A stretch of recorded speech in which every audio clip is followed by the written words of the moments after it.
Partridge, and I am here to tell you about a new organisation called Free Speech Network, or FreshSpec.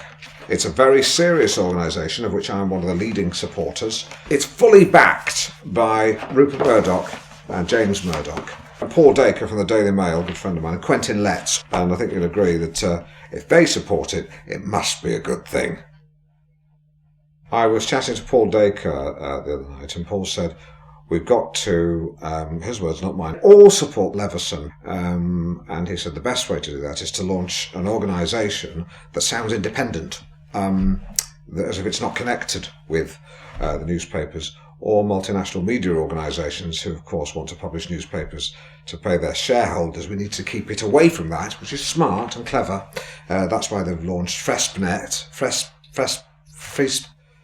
the Free Speech Network. It's not about helping line the pockets of newspaper proprietors and hold on to the huge profit margins of organisations like the Daily Mail, who, according to some left-wing agitators, make their money by peddling xenophobic, hate-filled shit.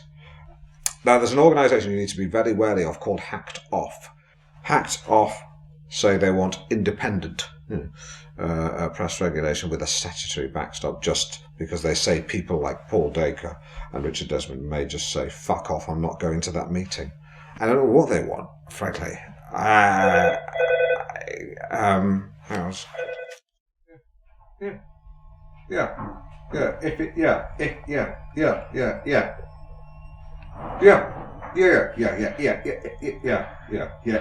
If it's cash.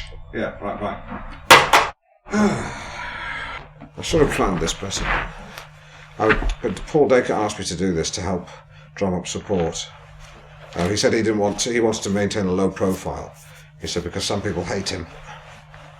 James Murdoch had no knowledge of the horrible things that were talked about at Leveson, some awful things that went on in newspapers that they knew nothing about.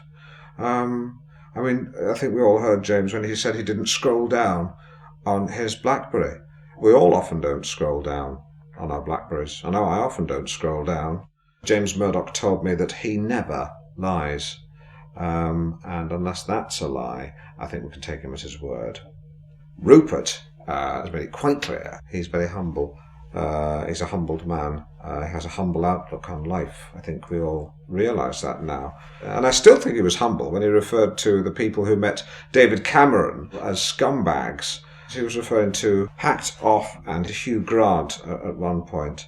You will have the naysayers, they're out there, but this is not about protecting the rights of newspapers to make money to satisfy shareholders by peddling anything they want to sell their papers. It's about free speech. And anyone who tells you otherwise is probably not involved with the newspapers on a commercial basis.